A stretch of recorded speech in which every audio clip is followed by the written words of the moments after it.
I'm going to take a moment to introduce our other friend, Councilmember Paul Koretz, who, as Councilmember Weston said, represents the 5th City Council District, which includes the Fairfax District, Beverly Woods, Century City, Westwood, and Bel Air.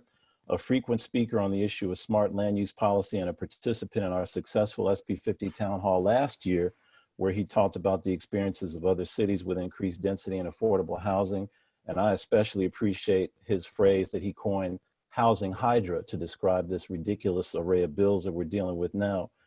Councilmember Koretz is going to take a few minutes and explain why SB 1120 and similar policies just don't work for Los Angeles.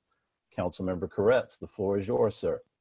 Well, thank you for having me, and I'm happy to join my good colleague and friend Herb Wesson, who we've worked together to fight a number of these bills, and will continue to lead that fight.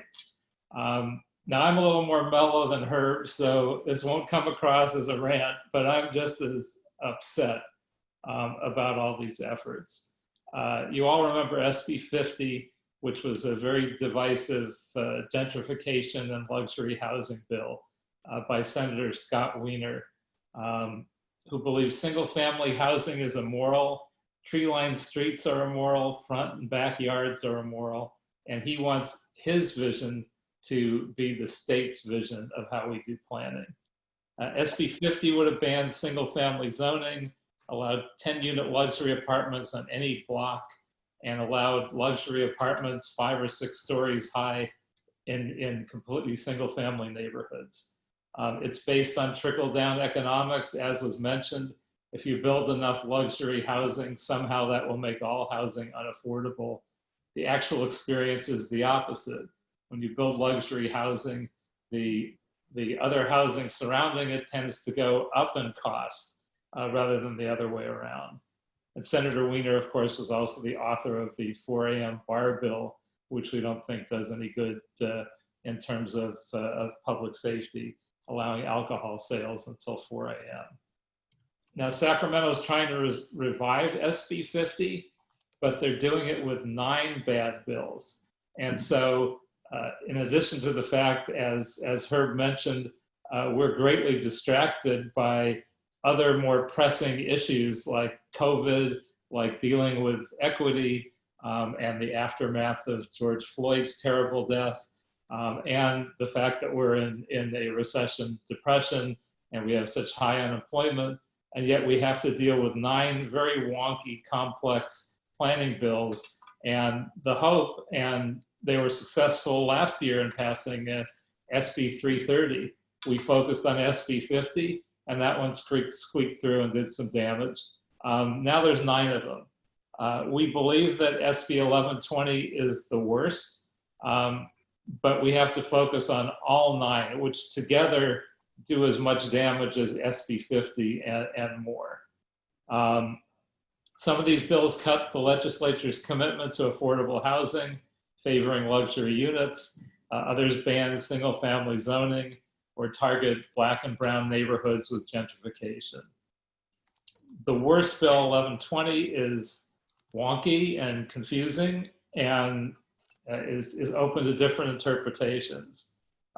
It crushes single-family zoning. It's a threat to 8 million homeowners at all income levels. It allows 4 market rate homes to be built where 1 stands now, and cities that have accessory dwelling unit rules like Los Angeles, it would allow 8 units to be replace a single family home. It requires no affordability. It opens California to a speculation frenzy. It weakens or eliminates parking requirements. And I'm already in a permit parking district where on some days I have to walk several blocks to park. And if that were eliminated, it would be a disaster in a lot of areas of Los Angeles. With SB 1120, we've largely been concerned about the form of new development, but the form and the parking requirement giveaways are only the least of our problems if this bill gets passed. And for context, you should know that the state density bonus program starts with 5 by right-based units, which means no affordable housing. This is an all market rate luxury housing proposal. And as we see with 60,000 homeless in LA County, our need is not for more luxury housing to be created, it's for more affordable housing. And this eliminates affordable housing rather than adds to it.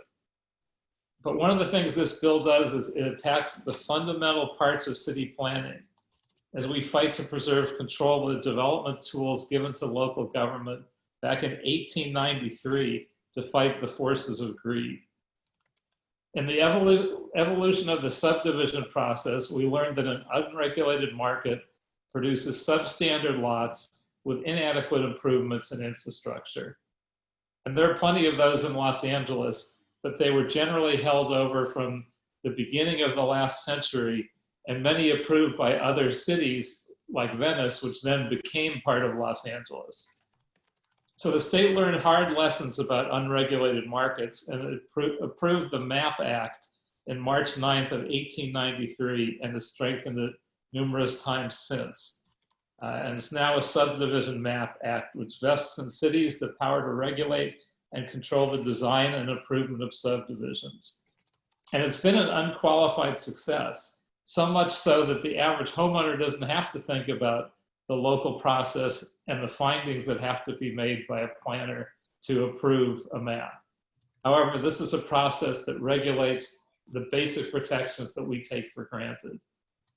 Without it, which would be the situation we would find ourselves in with SB 1120, protected and desirable trees would be cut down without review. Grading and erosion control, including the prevention of sedimentation or damage to existing or nearby properties, would be eliminated. It should have explicitly protected hillside zones, as was mentioned, but it doesn't. And so an example in my district, because someone acted as if it wasn't in place, a billionaire developer named Mohammed Hadid did grading, eliminated 45 feet of his property, and then submitted a grading plan as if he hadn't done it. It was done in such a way that sediment has been pouring down to homeowners below, and they've sued the developer because they're afraid the building and the land is going to wind up on their property. Those are the kinds of protections that we have now that we would lose. Also, developers are often required to provide mitigations. So they provide utilities, they provide sidewalks and street lighting and gutters and curbs because we carve those developments out of the MAP Act process and require that. Those requirements would be removed.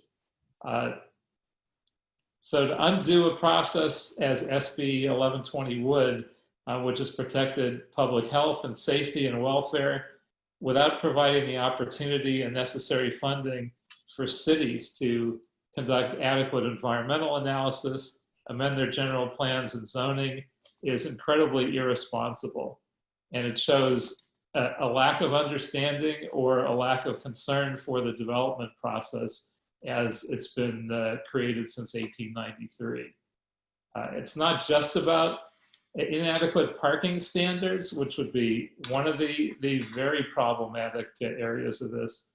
It's also about ensuring that our communities have the roads and schools and parks and storm drains and everything else necessary to meet our infrastructure needs. It's absolutely critical that we contact our legislators, let them know that we feel that a vote in favor of SB 1120 and the other 8 terrible bills that are passing through the legislature would be a betrayal of their constituents. They need to know that. They need to hear that from you.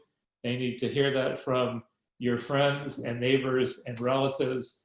And it's only by getting that word out that we can stop these terrible bills that are complicated, difficult to comprehend, and explain how disastrous this will be in terms of the impact on our communities.